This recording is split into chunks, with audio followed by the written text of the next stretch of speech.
Dino Ball. Dino Ball? Dino Ball. Dino Ball? Dino Ball. Dino Ball episode 52, ladies and gentlemen. Welcome back. It's been a minute. We've been doing some life and a lot of planning has gone into this podcast, right, Zach? Yeah, a lot of new things that are gonna come in the future. A lot of videos are gonna be edited a lot better than they are right now. So there's a lot to come in the future, but it's just gonna take Mhm. time. Yeah. Summer months, summer months. Yeah, we appreciate the support still on all of our platforms, and we appreciate y'all waiting for this pod because it's been a minute. It's been like what, a 2 week break or so. But like Zach and I, we're in college. Life gets in the way. So thank you guys for hanging in there. But thankfully, while we've been away, there's been a good amount of fun sports topics that we can talk about. There's a lot of basketball. We haven't talked about basketball a lot. There's like two baseball topics. The rest are basketball. Let's save the baseball for last. I say we just jump right into March Madness, Zach. What do you think? Go for it. All right, so the March Madness championship happened not too long ago, and Florida came out on top over Houston. Both were number one seeds. I do know a couple people that were, first off, a little annoyed that the Final Four was all number one seeds. Me personally, I mean, that was my bracket, so I was kind of for it, and it benefited me, so I didn't really care. But at the end of the day, if you don't have the best teams in the Final Four, then what's the like why are you hating on that? I know people, they prefer upsets, but if you want to watch the best possible games, having these number one seeds all in the Final Four, it can't get better than that. It can't get better than that, especially when you have like these teams headlined by the dominant Florida team, which I will talk about, and you have Duke, which I also will talk about, headlined by like 4 or 5 future NBA players. But right now, I'm going to get into the final moments of the actual championship game. So to summarize it, Florida came out on top 65 to 63 over Houston. Now, the ending was a little funky. Zach, did you see the ending of the game? Of the Florida game, Yeah, the I championship. I did not I did not see the ending of the game. All right, so pretty much, right? Florida was up two. Houston was bringing the ball up, and then all of a sudden, the player, goes to shoot for it. Florida player, tries to block it, and then he realizes, oh shoot, I'm about to get blocked. So he drops it. He drops the ball, but then he can't pick it up because if he picks it up, like you can't do that. I don't know what the correct call on that would be. But you cannot pick the ball back up once you drop it. So he's waiting for his teammates to come pick it up, and none of his teammates come pick it up. Florida snags the ball, Florida steals the win. You have not seen this, Zach? I have not seen it. No, All right, I'm I gonna I'm really lacking on my college basketball, but here. I'm gonna give you a little link and you're gonna watch it while I talk so you can kind of visualize what I'm saying. Sound good? okay. Let All right. me let me find one for you. And obviously for you TikTokers, we're gonna put it on the screen. You Yeah. guys will you will see it as well. But here, let me I is know this it? both games had really like a crazy finish. The Duke game had a really crazy finish, and we'll Hmm. we'll get into that too Here. in a little bit. But yeah, It go is ahead. it is on the doc, Zach. You can watch it. It skipped to 2:23. There you go. And you'll see what I mean. So I'm actually going to narrate this as I watch too. Let me know when you're watching, or I'll watch it. Screw it. All right. He's bringing up the ball, looking for a teammate. Time is winding down. He gets the ball, passes to the open man at the 3 point line, goes up to shoot. Florida defenders in his face, but he drops the ball because he's about to get blocked. He can't pick it back up. Florida dives on the floor, steals the ball, and they win the game just like that. Houston's head coach was a little disappointed, actually very disappointed, because in that moment you need to get a shot off. You need to get a shot off. That is for the championship. You need to get a shot off. Granted, would he have probably gotten stuffed? Yeah, absolutely. He probably would have, but you still just need to get a shot off. How you can't draw a play up in those last couple of seconds, I understand all the adrenaline, all the craziness, the mayhem, but you still got to get a shot up, in my opinion. I think they could have done that a lot better. Did you finish the clip? No, I my computer is like glitching out. Like it won't even let me for some reason open it. I'm trying to. Hold on. Okay. Let me Well, let me let it's me fine. try to. That's fine. I'm working on it. All right. That is I okay. saw the shot go up. It's Mhm. working a little bit now, but it's Did it's you skipped lagging. all the way? No, I didn't. I didn't even skip yet. Because it's just lagging. What if you So, share your screen? What if I share my um, screen? yeah, probably you because this is it's lagging really bad. Like for me. I don't I don't know. I have No no big idea deal. We're why, gonna but we'll figure it out. I'm watching free throws right now. I'm at like 213, 215. Is that where I'm supposed to be? Or like close to it? here. I'm sharing my screen. Can the pod see? Pod can see. Okay, Pod can everyone. This see. this is this is what I'm referring to right here. We're gonna watch some film. Maybe we'll do this more in the future. All right, right here. You get to 223, right? Okay. They're bringing the ball up, right? Time is winding down. They have 10 seconds to tie this game or win it, right? Man's open at 3-point line, about to get stuffed. So what does he do? He So pretty this is where he much, can't pick up the ball. yes, pump fakes, but because he's about to get stuffed, he decides to drop it, right? But I don't know he, what that would be classified as. yeah, I don't know.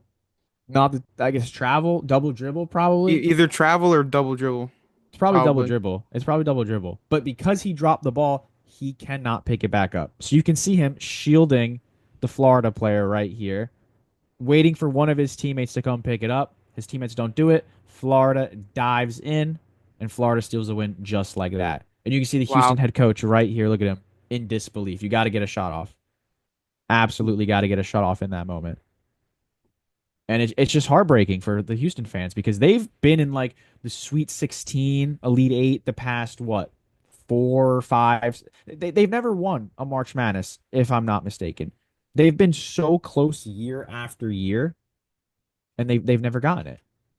They've never gotten it. So they're looking for that last step. And that's just so heartbreaking for Houston. Yeah. One thing I do want to mention, just aside from the Florida and Houston game and the championship, Mhm. the Duke game was insane. Yeah. Like, and you said before you didn't even like see the ending, sorta, really to it, or did you watch the ending to the Duke game? The Duke game, I saw bits and pieces. Truthfully, I was not in my dorm when it was going on. Okay, so pretty much it came down to a final shot from Cooper Flag, and it was a shot that, you would think that Cooper Flag would be able to make. It was a fadeaway jumper. I don't know, Matt, if you want to try to pull it up while I'm explaining. Sure, let's It's a see. it was a fadeaway jumper. It wasn't too far. It was like maybe a little bit past like the free throw line, kind of, or maybe like a little bit in front. It was kind of around that area. And it was a shot that Cooper can easily make. He just missed it in that occasion. And that is how the game closed with that shot. And I believe Duke only lost by one, which was crazy. But I know we're really like focused on like where he's gonna go next to, but the main thing with this is just Duke losing because I think mainly everybody across the world, around the world, thought this Duke team was unstoppable. Thought this Duke team was gonna win it all, and there's no competition. Like, not that there was no competition, but there was no shot that they were gonna lose, and they lost. And Mhm. it sometimes basketball's a funny game. It could come down to the final possession, and that's what it did in this scenario. And Cooper just missed the shot. He just missed the clutch shot, and now he's looking for more towards the NBA, his NBA career, beginning that because he's definitely going to get drafted number one. It's between a couple teams, right? Right, Matt. It was Jazz. Who were the other two teams Yeah, again? it was Jazz, Wizards. Wizards, Hornets. But Mm, that's just there's no guarantee though. There's no guarantee yeah, one of them will get him. I personally my prediction, I think the Brooklyn Nets will slide into the number one spot. It's my prediction. I think he would be a really good fit with the Nets because of just the young talent that the Nets already have and like the talent they could put around Flag already. Plus they can maybe go out and get another person in the offseason, build around that. So I think he would really fit good with the Nets. But what out of those like three teams, hypothetically, who would you think would be best suited for him? Out of the bottom three, Yeah. probably Utah. I just I think was gonna say Utah too. yeah, I think I that'd be fun. just Utah. Yeah. I That's think I all. I think gotta. Utah would be really good too. Mhm. That would have been my choice. I didn't think the Hornets, and I certainly didn't think what's it called? The The other team, Wizards. the Wizards. Yes, Look. because So the like, Wizards got Sar last year, yeah, and but that like, really didn't work out is so far. I mean, he's been all right. He's been pretty good for his first he's year. a rookie. Yeah, he'll be Yeah, good. I I think mean, he'll. like, You got to give him time. But The way this year's draft class or like the 2024 draft class, it's very weird. Um, like people said, it was one of the weakest in recent memory. So I'm really interested to see how these players develop. Like we know Stephon Castle probably will be a future All-Star. Jared McCain could be as well if he didn't get hurt. That's an absolute steal for the Sixers, by the way, and they are also probably in contention. They have the fifth odds, I believe. That's how bad they are. The Brooklyn Nets finished with a better record than the 76ers this year. If you told me that that was is the case, shocking. yeah, That is shocking as hell. if Be- you told me that was the case, I would have just thought that the Nets made the playoffs and not that they both just sucked. Because well, no, that's how confident I was in the Sixers this year. I thought they were going to well, be look, incredible. like again, the Sixers drafted Jared McCain. You didn't know how good he was going to be until the season started, and then he started to really grow before he got hurt. And then just Paul George and like all the other like little pieces they added. Believe they got back Oubre and stuff, and all the other little pieces that they put towards the Sixers team. I thought was really good. And then Paul George was obviously the catalyst for the summer. Is the biggest move they made. So adding Paul George to Tyrese Maxey and Joel Embiid was the dream, but it was like it got off to such a bad start, and then Joel Embiid couldn't play back to backs, and there was all that drama with him and him and getting hurt and stuff like that, and him being on the court, not being on the court. Tyrese Maxey dealt with his injuries. Paul George wasn't healthy all the time, and then it's just all the other things around it. Jared McCain went out, and the Sixers just got Yeah. unlucky this year. I really feel like so. Hmm. Maybe they come back next year strong. Maybe they come back roaring and ready to go. But I think they do have a lot of talent on Yeah. that roster. Just Yeah. things didn't go their way this year. Yeah, they That's definitely how it have is. talent. It's just unfortunately now they're stuck with the Paul George contract, and I think I read that they might try to unload it somewhere, but I don't see anyone taking that on. Like that's just not a great contract, but I won't fully give up on Paul George yet. You know, he's still an Hmm. all-star player. We saw older guys this year like James Harden kind of resurge his career. You know, he had a great year for the Clippers. What's stopping Paul George from, maybe doing something like that? Maybe not to the extent of Harden because Harden's a playmaker as well, but I'll give PG some leeway. I'll give him next year. If it's really bad, then maybe start to panic. But overall, just a disaster year for the Sixers. Just everyone was hurt. But now you have a chance at a top pick. And if they do get a Cooper Flag or someone like that, or like a Dylan Harper or an Ace Bailey, I might cry. Genuinely, I might cry if a Rutgers boy goes to the Sixers.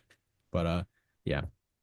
Is there anything else you wanna add on some March Madness before we Uh, move on? um, the UConn women's team, they won it all. I will add on that.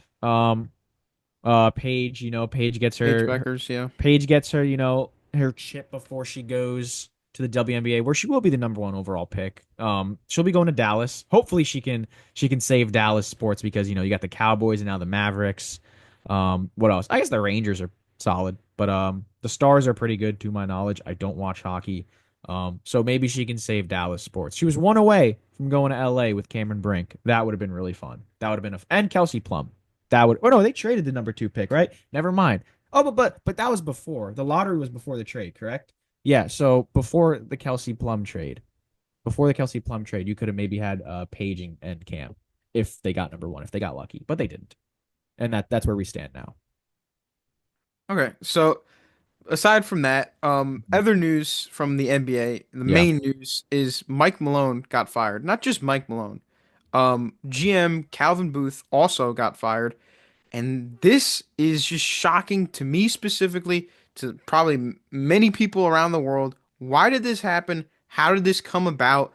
And it's really just mainly shocking because they're so close to playoffs. We just saw this with Taylor Jenkins with the Grizzlies and how they fired him when they were so close to the playoffs. And now we're even closer. And this is a guy that's been there for a while now. You won a championship with Mike Malone and Calvin Booth and all them.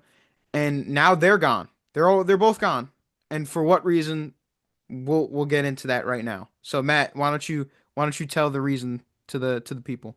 Yeah, so pretty much the main reason Mike Malone was unexpectedly fired was because of some disagreements with Calvin Booth. And one of the biggest things was how he treated Russell Westbrook.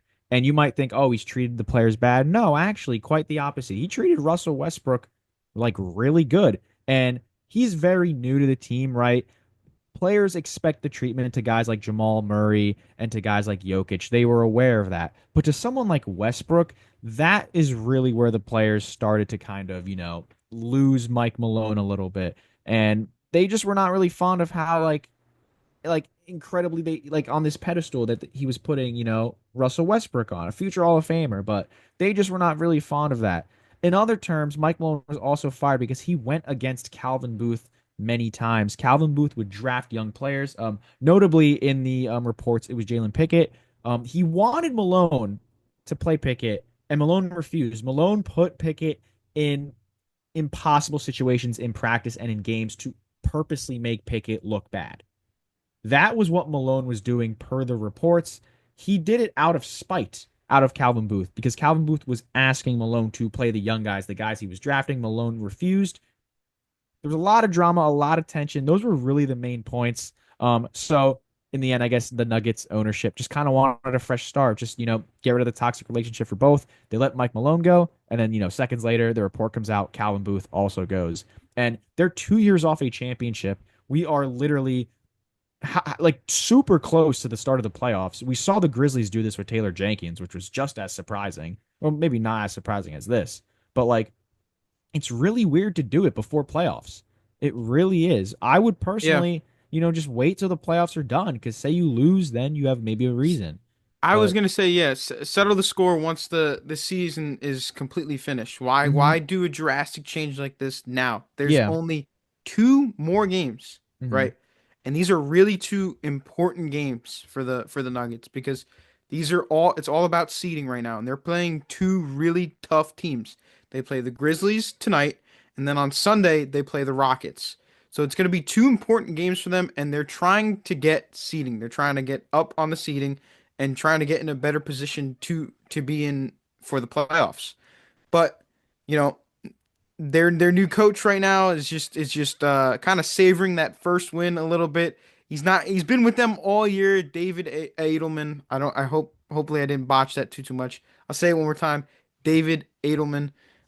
He's back. He's their coach right now, and he just helped them snap a 4 game losing streak against the Kings the other night. So that was a big stepping stone for him, and I'm sure the locker room. I saw a video actually the other day. The locker room pretty happy, rejoiced kind of almost after his first win, David's first win. But now they gotta buckle down. They got two really important games coming up, one yeah, tonight and one on Sunday, and it's gonna be really really interesting to watch, and hmm especially during the playoffs because there are some juggernauts in the West. yeah. But But yeah, I do want to say one thing though is Jokic and Mike Malone were reported like super close, and now that or now that Malone is gone, I already the odds for Jokic to know what his next team is going to be have started.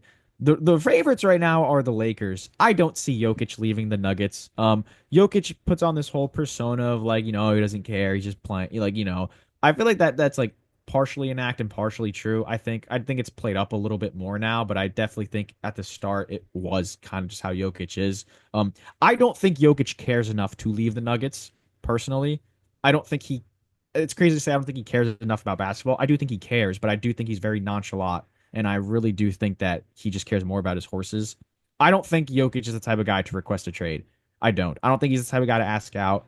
Um, I know he's super close with Luka, so maybe if it was like absolutely abysmal in Denver, maybe he asks out. But I think right now the Mike Malone firing, I don't think that is anywhere close to enough for Jokic to leave Denver. I still see it. And also the Lakers don't have like any yeah, assets. They have yeah. I no don't I assets. don't really see him leaving the Nuggets really either. I mean, like they just won a championship a few Mhm. years ago. They've been in the playoffs quite frequently over the past couple of years. Pretty much every year, Pretty much yeah. every year, yeah. And they're 100% obviously in the playoffs this year again. So I can't imagine really him wanting to leave because this team is the team he's with right now is so battle tested and he's just been there for so long now. And Mhm. they're at a point right now where they're just consistently making the playoffs. They just won a championship too. Yeah. So like I don't know. Maybe he does because of Luka. And if he does go to the Lakers and for some reason LeBron still kicking. He's still playing another year. Again, that would be insane, honestly, because if you have a trio of Luka, Jokic, and Braun, what do you do? Like that's actually crazy, crazy. Like in terms of big three, I don't think we would ever see another like big three like that could distribute the ball, do play all sides of the game to the capability of that they can. Like they can all easily get a triple double on any given night. So if that happens and for some reason Jokic is a Laker, oh boy. I mean that's gonna be a tough trio to beat. I'm That not would gonna be lie. I'm not that gonna that lie. that would be an actual big That three would instead of that would be scary. instead of this big three that we should talk about now. Perfect. Perfect. Perfect. Look at that segue. We're so good at this. Perfect. Let's talk about the Phoenix Suns, okay? Um, I'm kind of an okay, not anymore, but like I was an avid Phoenix Suns hater for a little bit. Simply just I'm a Nets fan, and we had their picks, so I needed their downfall, but we don't have the picks anymore, so now I could really care less. The whole Kevin Durant drama, whatever. Pretty much, the Suns are officially eliminated from playoff contention. This team that traded their entire future for Bradley Beal and Kevin Durant. This team that was just in the finals not too long ago with McCall, with Cam Johnson, Aiton, Devin Booker, Chris Paul. That super fun team is now not fun anymore, and it looks almost miserable, and it looks like a giant dumpster fire. And it really like begs the question: is there anything that the Suns can do to fix this? Is there anything? I mean, you can trade Durant to Houston and you can get your picks back. That would probably be step one. I think Houston would have hunt. There's no way Houston doesn't do that, right? They're like they have this really good young core, and it's like what the Nets did, right? The Nets wanted their future in their own hands, which I respect. And I mean, at this rate, like if you flip Durant for another star, I don't know what star you could get in return for Kevin Durant, which I don't think it's likely at this stage. I think that their best move would be to flip him to Houston. You get their picks back because Devin Booker has said repeatedly he wants to stay. So cool, keep Booker. But then the problem becomes Bradley Beal. I think you're stuck with him. Like I don't think any team would take on the Bradley Beal contract because he has a no No. trade clause, and it's an atrocious contract, and he's not really the player he once was, and the fit next to Booker and Durant was really questionable, and it was a fail from the beginning. It really Yeah. was. It Yeah, I it mean, it truthfully was. And you know what? These correct me if I'm wrong, but wasn't Bradley Beal one of the people that was roped in a potential Jimmy Butler trade at the deadline? yeah, If was that if the okay? Suns were gonna trade for This is Jimmy, it would have had to involve Beal. Yeah, this is the point that I wanted to make with the Suns. I think the Suns messed up way back. And like I think it all began when to me, when they decided to get rid of Aiton and bring in Nurkic and stuff like that at that point, that moment for them was just actually stupid, brain yeah, dead. I don't even know what word you want to attribute that, but that was just straight dumb because you just really just downgraded and Nurkic never played the way he was set yeah, out to play. He never played like he played in Portland. He never played like that with the Suns. So that was something that already downgraded them from the start. That was their first mistake. And then the Suns, they just got this big three motto in their head. No depth, no nothing, just yeah, big three. That was their whole motto. That was their whole concept with everything. It's just big three, big three. We need the big three. If we want to win a championship, we got to have a big three. If we don't have a big three, we're not going to win. That's not how it works. You need a bench. You need guys, role players, guys behind the big three to make the team. It's not just three guys on a team. It's a bunch of people that make a team. And they just went about it all wrong. And like to think again, going back to the deadline, because I feel like the deadline was such an important part to this season for the Suns, and just to show you why this doesn't work.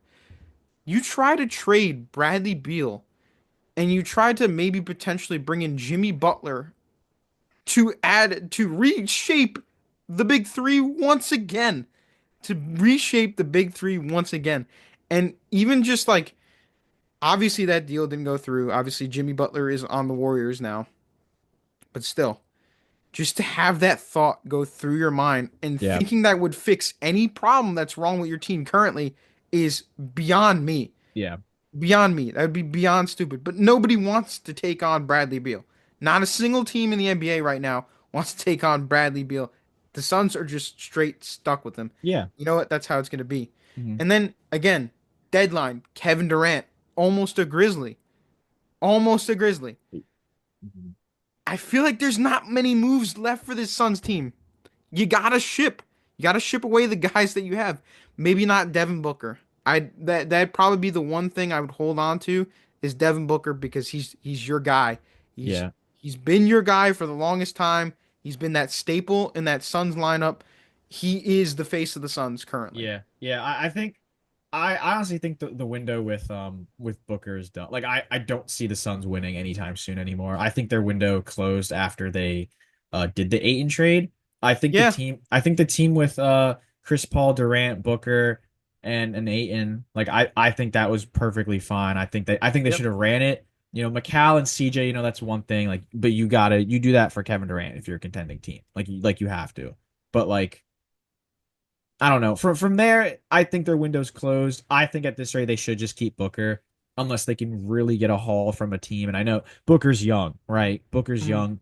I know a team would probably give him a lot. The question is which team would it be, and would the Suns be willing to do that? So, I mean that's Matt Ishbia, the owner, bought the team and instantly went into like full on, win now mode. And I think Duran has had like several different coaches with the Suns. He had Monty, Frank Vogel, and now Budenholzer, who might get fired as well. So it's like it's just really dysfunctional.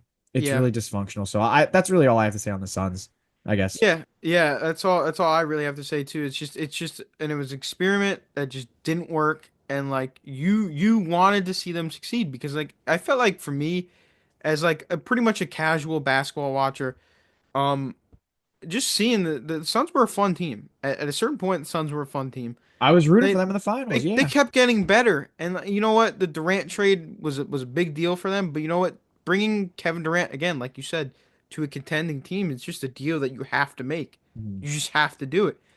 They had such a good thing. And then again, like I said, and you reiterated, that Aiton trade, getting rid of Aiton was one of the biggest mistakes and was the beginning of the end to the Suns. Mhm. And they're in a rough spot now.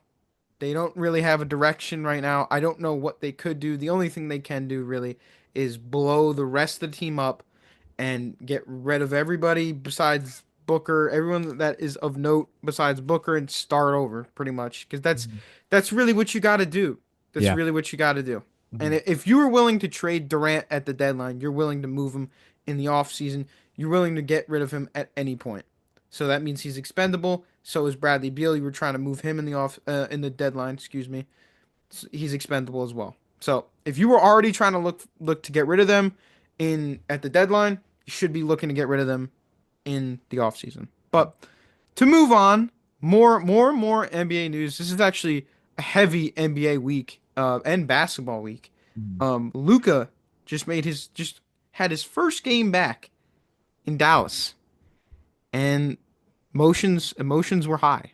Emotions were high, not just on Luka's aspect, watching the tribute video on the Jumbotron, but also the fans. The Mavs fans, the poor Mavs fans that had to watch their beloved player, beloved star that should have had a statue. Should have Don't had a statue. don't want to share my screen?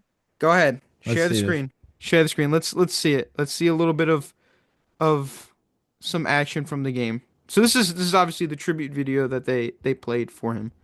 Um I don't know if we could have sound really on this because of copyright reasons, Yeah, just in case we'll just leave it off. But look at this. but yeah, It's a beautiful video. It really is. Mavs fans definitely I'd be emotional too if I was deeply connected to this team. Look at this.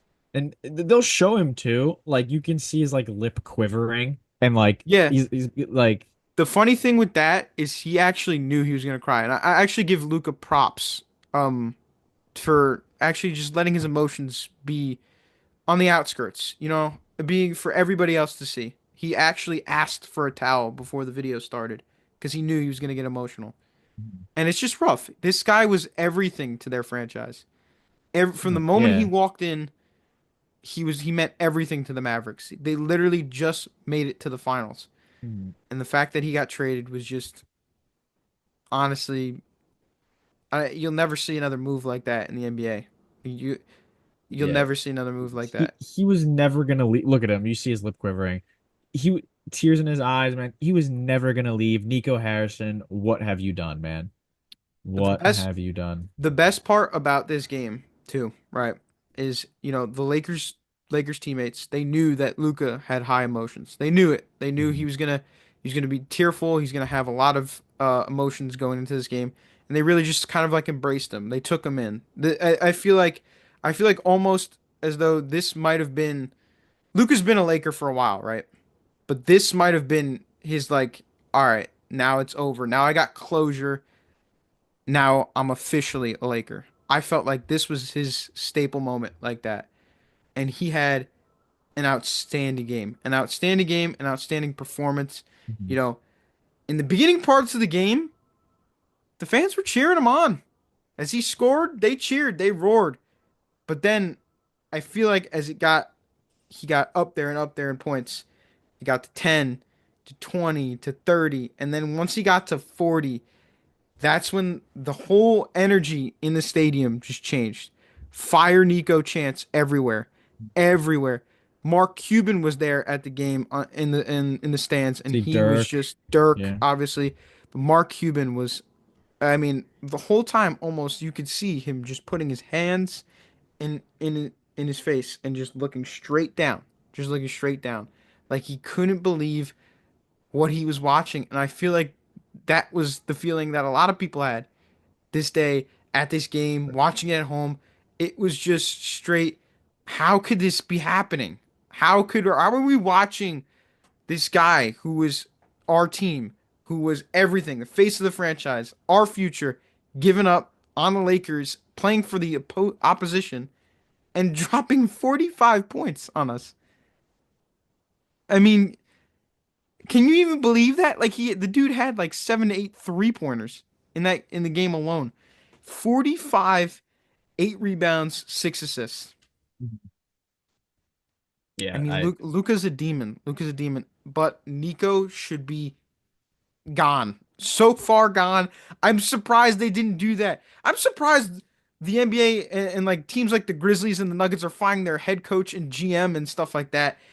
And Nico hasn't been. I almost called him Nico Collins. Oh jeez, Nico interesting. hasn't hasn't even been hasn't even been a thought. Even been a thought to fire him. I don't know. It's mind boggling to me, Matt. What was your thoughts about this Luca game? Yeah, no, I mean, first of all, that was the first time I actually watched the full video, and like it's just crazy to me that he's a Laker. I'm not a Mavericks fan. I always say no one has it worse than me. Maybe Mavericks fans have it worse than me because that really that blows. And not to disrespect Anthony Davis, but like it's just not Luka Doncic. It's not Luka Doncic, man. No, It's 48, 45, 8-6 in a win against your former team, in front of all the former people you played with and for, and Nico is there. It's probably no better feeling for Luka. As emotional as it is. The Mavericks did clinch a play-in berth though, so we will see how they do in their first playoffs without Luka Doncic, ever since he was a Maverick.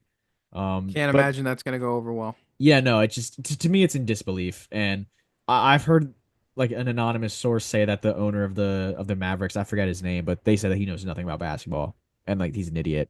So he's the new owner. So whatever, man. Yeah, Whatever, yeah. man. Also, one more thing to Yeah. add on Mhm. the Luca segment. The one thing that rubbed me wrong, and I didn't see this on. I didn't. It wasn't me watching the game. It was me on social media, and just seeing it. It kind of hurts to see because I think in any other world, this trade would be fantastic. For any other player, this trade would be good. The return would be great.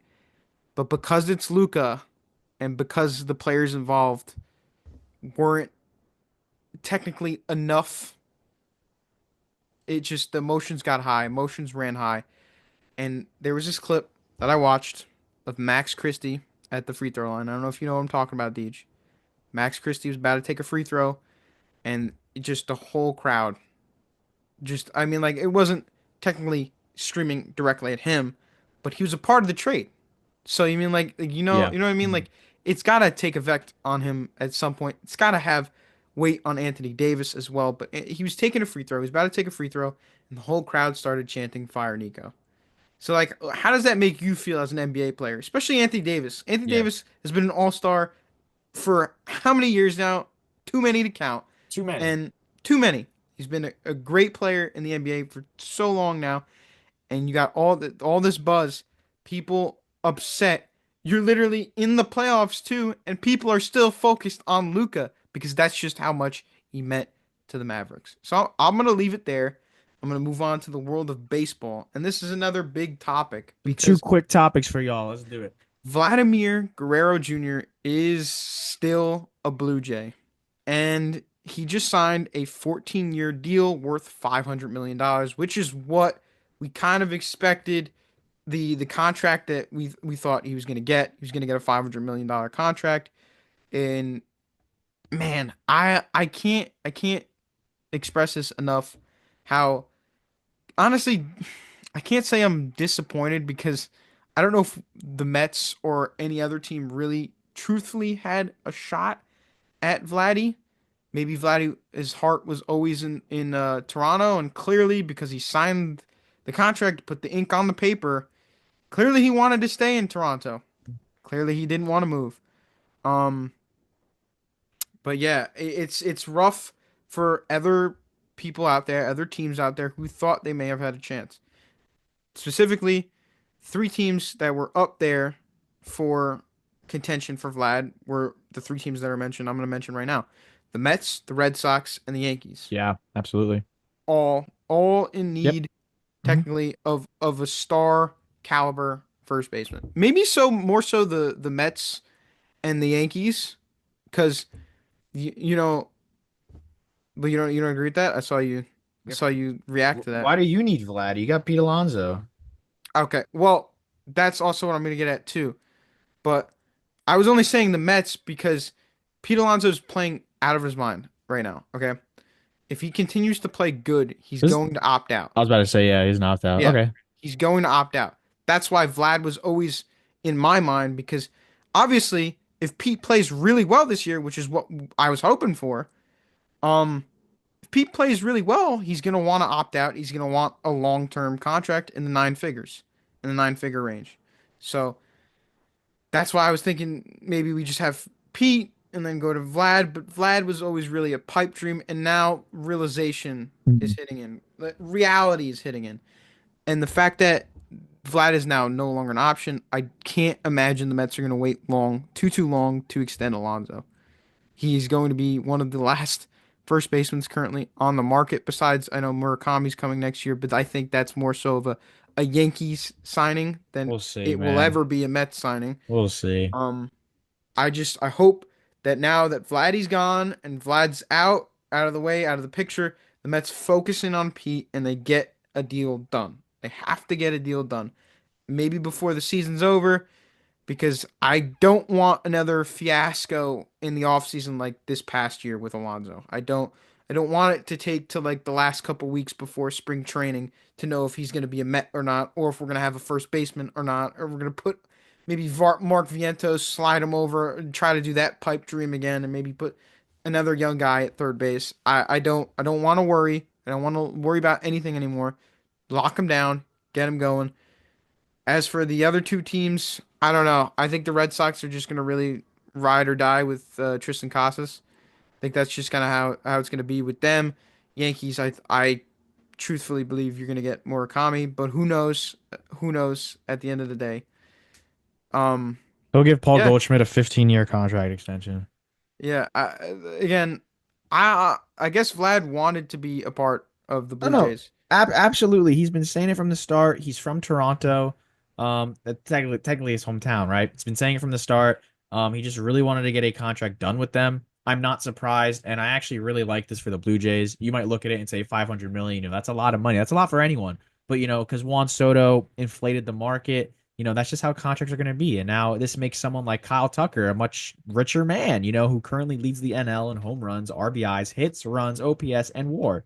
So it really will just change the landscape of free agency. But the Blue Jays have been trying to get big name guys for so long, including Otani, Yeah. Soto. Like if they didn't get these big guys, but you have the opportunity to lock down your franchise guy. Like, so they did it. They did exactly that. I think this is perfect for the Blue Jays.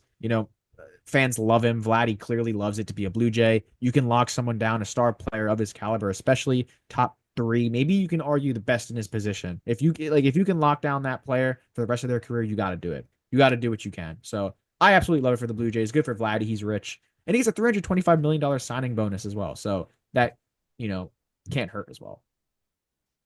Yeah, no, it really truthfully can't really hurt. Again, good for Vladdy. He got what he wanted. Again, I just want to mention something briefly on Tucker because you just touched on him. I could honestly see Tucker getting a six hundred to $650 million contract The only coming up. thing, the only thing that affects Tucker is his age. I think he's 30. I know Vladdy's what, like 26, Ooh. 27. So So that's if he's 30, it may affect the contract, but he's going to he should see like at least 30 plus yeah. a year. I At don't least. I honestly don't see Kyle Tucker getting a bigger contract than Vladdy, believe it or not. I think he's a better Wow. player, but I just don't. I don't see a Yeah. team. I don't see a team giving him over 500 million. Maybe per year they'll give him something, whether it's 300 million total or 400 million total, and it's like a higher AAV. But in terms of like the amount of money, like 500 million, I do not see Kyle Tucker getting more than that. I don't.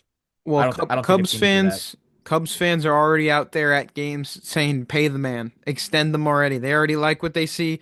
They already like what he's doing for them, and there's no reason why the Yeah. Cubs shouldn't. There's no reason why the Cubs shouldn't. But I hope the Cubs are bad, so the the Yankees mo- can get him. But anyway, next one. Last yep, topic. yep. Last topic. So the last topic of the night is of the day, excuse me, is the Braves. The Braves have been terrible. And I wish I knew why. I wish I could tell you why, but I really don't. I really don't. For the most part, the Braves have really struggled because of injury, because they don't have Acuna and they don't have Strider, and they just been kind of going through it. They've been kind of going through it. They they're just trying to battle right now. They're just trying to battle. And I think a part of the reason too why their record is the way it is because of the teams that they faced in the beginning of the year. Faced a lot of good teams. They faced the Padres, they faced the Dodgers. They just got done facing the Phillies. They faced three of the better teams in the NL already. So three of the best teams in the NL. So they got off to a rough start from the jump. And the injuries and everything else that was in play kicked in. You could see that they were hurting. And then now they're 3-9, and they have a couple series in front of them that are important. But the main thing I wanna say is a lot. I've seen a lot of stuff on Twitter, on X, and it has actually pretty much been dismissing the Braves, pretty much canceling their season at this moment in time because they're 3-9. At a certain point, they were 1-7, and no team has made the playoffs with that started off with that record at the beginning of the year. I don't think that any person, any expert, any insider out there, any person in the MLB could really count this team out as of yet. They got off to a rough start, sure. They're hurt though. They are hurt. They're not playing. They're not full strength right now. When they're full strength, we'll see a more dominant Braves team. But I think there's too much season ahead. There's way too much season ahead. There's so many games in a baseball season that you can never count someone out until it's truthfully over. The Braves are too talented. That roster is too good. Too good. That pitching staff is too good. That bullpen is really good. Everything about the Braves is good. They're just not playing up to caliber because they're hurt and they're not full strength right now. But they got some important series coming up, and I'll say the three series they got currently. They start a three-game set this weekend with the Rays, and then they play the Blue Jays for three, and they play the Twins for three. So not unwinnable games. You know what I mean? Like not crazy, crazy hard teams. This is probably where you're going to see them start to pick up some more ground over the next couple of weeks. Maybe they pick up a series win against the Rays, maybe another series win against either Blue Jays and Twins. You know, this is where they got to start to pick up ground because I feel like th- there's a difference between like okay, we got off to a rough start, now we got to build it back up. Like I mean, like just look at the Bucks for example. I know it's two different sports, basketball and baseball, but the Bucks were really really bad. Matt, you could attest. Beginning of the Well, year, Bucks were really really bad, and we didn't. Did you think that they were gonna make the playoffs at that moment in time? we were talking about a Giannis trade, so Exactly. yeah. So I feel like it's just too early to count the Braves out. They got such a talented roster. They have a good couple series to maybe pick up some ground next. So I mean, let's just wait and see with them. I feel like they're going to be a lot stronger once they get Acuna and Strider back, and then they'll be in business. Then they'll really be in business. So, Matt, what do you think about this Braves slow start? Yeah, no, I think you said it perfectly. Baseball is too long of a game. It's too long of a sport, right? 162 games total, and what people are freaking out over, what is that math? 10, 11, 12, 12 games. People are freaking out over 12 games. Like, come on. 3-9. The year that what was it, 2021, where like the Mets were like winning all year, and then all of a sudden the Braves came back at like the It end of was the year. 22, 22. 22, all of a sudden like the Braves came back. Like, it's possible. Okay, it is possible. They don't have Acuna yet. They don't have Acuna. Albies hasn't clicked yet. Like, give it time. Nobody's clicked yet on Yeah, that team, really. Sean Murphy just came back from injury. Like, give it time. Is Strider Nobody's clicked yet. is If Strider you healthy? I forgot what No, you said. Strider's coming back. He's making his way back right Let now. yeah, let He'll be back Strider come soon. back. I mean, they lost Freed. I mean, thank you. I love Max Freed. He's incredible. But like, I mean, still Strider and Sale at the top of your rotation still unbelievably good. I totally forgot about Sale. And you got Yeah, Schwellenbach too. and Schwellenbach. I am actually as much as I dislike the Braves. I am super super high on Spencer Schwellenbach. He's had such a good start to his career last year. I Fantasy remember team. last year he'd also. I mean, sure, yeah, but Fantasy team.